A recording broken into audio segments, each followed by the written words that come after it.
ओम नमः शिवाय। नमस्कार दोस्तों, मैं खुशबू एक बार फिर से स्वागत करती हूँ आप सभी का आपके अपने चैनल खुशहाल ज़िंदगी में।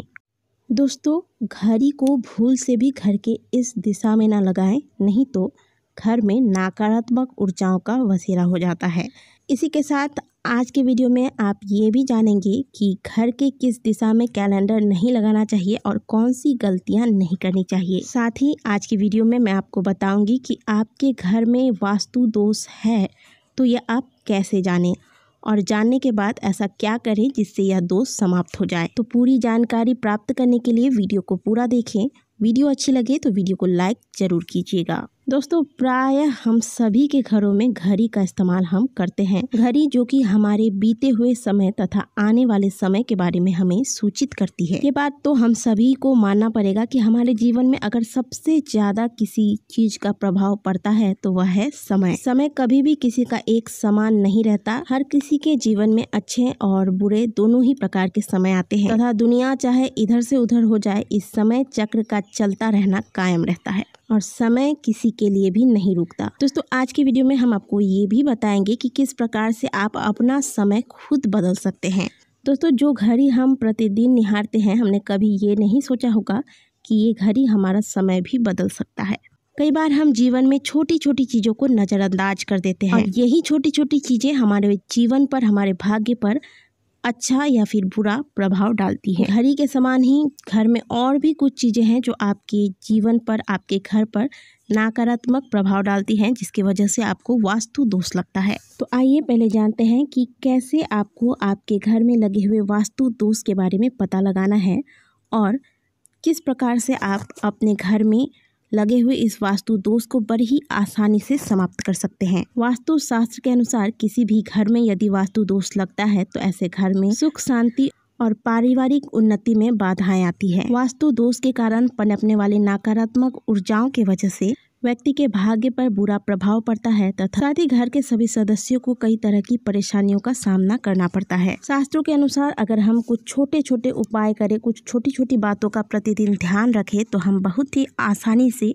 वास्तु दोष से बच सकते हैं। नंबर 1, जीवन में उन्नति पाने के लिए तथा घर में आने वाले सभी प्रकार की नकारात्मक ऊर्जाओं को समाप्त करने के लिए प्रतिदिन घर का पहला रोटी गौ माता को दें।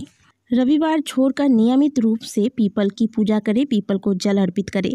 अगर आप प्रतिदिन ये कार्य नहीं कर सकते हैं तो आप हफ्ते में एक दिन शनिवार को और प्रत्येक पूर्णिमा व अमावस्या तिथि को पीपल की पूजा करें, पीपल पर जल अर्पित करें। चींटियों को शक्कर मिला आटा दें। तांबे के लोटे में जल भरकर इसमें थोड़ा सा लाल चंदन मिला दें और इस जल को आप रात के समय अपने सिरहाने के पास रखकर सो जाएं। प्रातःकाल उठकर स्नान करने के बाद इसी जल को तुलसी जी में अर्पित करें। इससे आपके जीवन में जो भी वास्तु दोष लगा है वह धीरे धीरे समाप्त हो जाएंगे। नंबर 2, यदि आपके घर में तिजोरी है या फिर ऐसी कोई स्थान है जहां पर आप धन रखते हैं, इसके सामने आप यदि शीशा लगा दें, इससे धन में बरकत होती है। नंबर 3, झाड़ू या पोछा कभी भी खुले में नहीं रखना चाहिए, इसे हमेशा छुपा कर रखना चाहिए। और झाड़ू को कभी भी घर के अलमारी या फिर तिजोरी के सामने, रसोई घर में या फिर पूजा घर में नहीं रखना चाहिए। टॉयलेट यानी कि शौचालय का दरवाजा हमेशा बंद रहना चाहिए। माना जाता है कि सबसे ज्यादा नकारात्मक ऊर्जाएं पूरे घर में यदि कहीं पर पनपती है तो वो है शौचालय। ऐसे में यदि आपके शौचालय का दरवाजा हमेशा खुला रहता है तो ये ऊर्जाएं सीधे आपके घर में प्रवेश करती हैं। नंबर 5, प्रतिदिन कर्पूर को घी में डुबोकर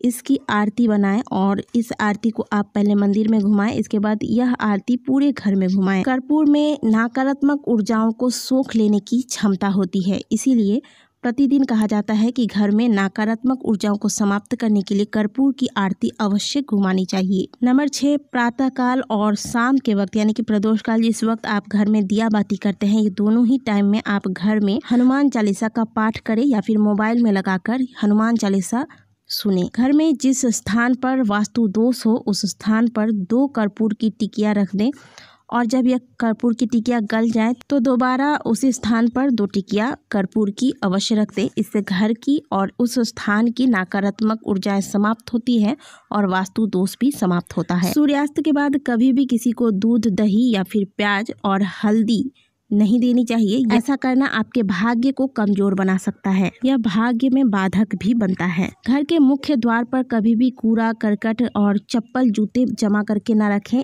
इसके अलावा घर में कभी भी टूटे हुए शीशा जमा करके ना रखें। घर के सोने वाले कमरे में यानी कि बेडरूम में कभी भी पौधे नहीं लगाने चाहिए। इससे आपके ऊपर नकारात्मक प्रभाव पड़ सकता है। अगली बात, शास्त्रों के अनुसार जिस घर में जूठे बर्तन रात भर पड़े रहते हैं, ऐसे घरों में कभी भी माँ लक्ष्मी का प्रवेश नहीं होता है। ऐसे घरों में यदि धन का आगमन होता भी है तो वह धन व्यर्थ में नष्ट हो जाता है। दोस्तों, घड़ी की सही दिशा आपके जीवन को भी सही रास्ता दिखाने में मदद कर सकती है। यही नहीं, वास्तुशास्त्र में तो घड़ी की दिशा के साथ साथ घड़ी के आकार का भी वर्णन आता है। दोस्तों, वास्तुशास्त्र के अनुसार गोल आकार या फिर अंडाकार का घड़ी सर्वोत्तम माना जाता है। हालांकि आजकल बाजारों में कई अलग अलग डिजाइन और अलग अलग आकार की घड़ियां आ चुकी है, जिसमें कि आप भगवान की या फिर अपने पूरे परिवार की फोटो भी लगाकर रख सकते हैं। लेकिन वास्तुशास्त्र के अनुसार घड़ी के साथ कोई भी फोटो लगाकर रखना शुभ नहीं माना जाता।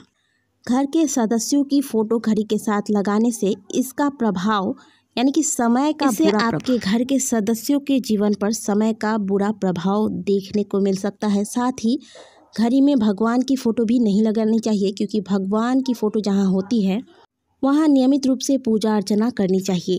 आपने देखा होगा कि घर में जहाँ भी आप भगवान की फ़ोटो लगाते हैं, घर के मंदिर में फ़ोटो लगाते हैं, प्रतिदिन धूप दीप फूल इत्यादि से उनकी पूजा अर्चना करते हैं। और घड़ी को तो आप प्रतिदिन साफ नहीं कर सकते हैं, इसमें कई बार धूल जमा हो जाता है और भगवान के फ़ोटो पर धूल जमना यह बिल्कुल भी शुभ नहीं माना जाता। इसीलिए घड़ी में कभी भी कोई भी फ़ोटो, खास करके भगवान की फ़ोटो, तो बिल्कुल भी नहीं लगानी चाहिए, क्योंकि वहाँ पर उनकी नियमित रूप से पूजा नहीं की जा सकती है। इससे भगवान का अपमान होता है। जब भी घड़ी का चुनाव करें तो वो गोल या फिर अंडाकार का हो, इस बात का ध्यान रखें। चौकोर घड़ी में नुकीले कोण होते हैं और वास्तु के अनुसार नुकीली चीज़ें नकारात्मक ऊर्जाओं का संचार करती है। अगली बात, आप हमेशा ध्यान रखें कि घड़ी पर कभी भी धूल ना जमे। घड़ी को हमेशा बीच बीच में साफ करते रहें। यह कहीं से भी फूटी हुई ना हो या फिर खराब बंद घड़ी घर में जमा करके ना रखें, इससे घर में दरिद्रता आती है। घड़ी को हमेशा सही दिशा में ही लगाएं। घड़ी को कभी भी दक्षिण दिशा में नहीं लगाना चाहिए,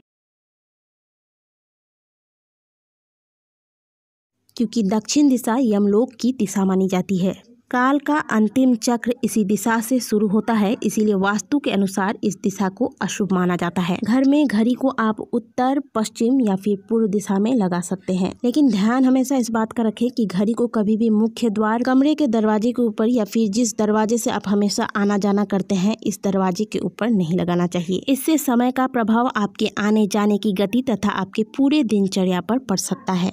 जैसे समय का प्रतिनिधित्व घड़ी करता है, तो वहीं कैलेंडर उससे जुड़ी तारीखों का लेखा जोखा बताता है। इसलिए कैलेंडर को भी रखने के लिए आप सही दिशा का चुनाव करें। कैलेंडर को घर के पूर्वी और उत्तरी दिशा की दीवार पर कभी भी नहीं लगाना चाहिए, इससे घर में वास्तु दोष उत्पन्न होता है। कृपया करके घर में कभी भी पुराने कैलेंडर जमा करके न रखें। कई लोगों की आदत होती है पुराने कैलेंडर के ऊपर से ही नया कैलेंडर लाकर लगा देते हैं, ऐसा बिल्कुल भी नहीं करना चाहिए। दोस्तों, घड़ी और कैलेंडर दोनों ही आने वाले समय का सूचक है। इन्हें हमेशा सही समय के अनुसार ही लगाना चाहिए। बहुत से लोगों की तो आदत होती है कि जानबूझकर घड़ी का समय आगे पीछे करके रखते हैं, फर्स्ट या फिर स्लो करके रखते हैं। ऐसा नहीं करके रखें। सही समय आप अपने घड़ी में हमेशा लगा कर रखें। पुरानी खराब घड़ी और पुराना कैलेंडर आपके भाग्य को कमज़ोर बनाता है। इसलिए वक्त के साथ आगे बढ़ते रहने के लिए पुरानी घड़ी और पुराना कैलेंडर हमेशा बदलते रहना चाहिए। आशा करते हैं कि आज की दी गई जानकारी आपको अच्छी लगी होगी। वीडियो अच्छी लगी है तो वीडियो को लाइक करें, कमेंट बॉक्स में हर हर महादेव अवश्य लिखें। मिलते हैं आपसे अगली वीडियो में, तब तक के लिए ओम नमः शिवाय, हर हर महादेव।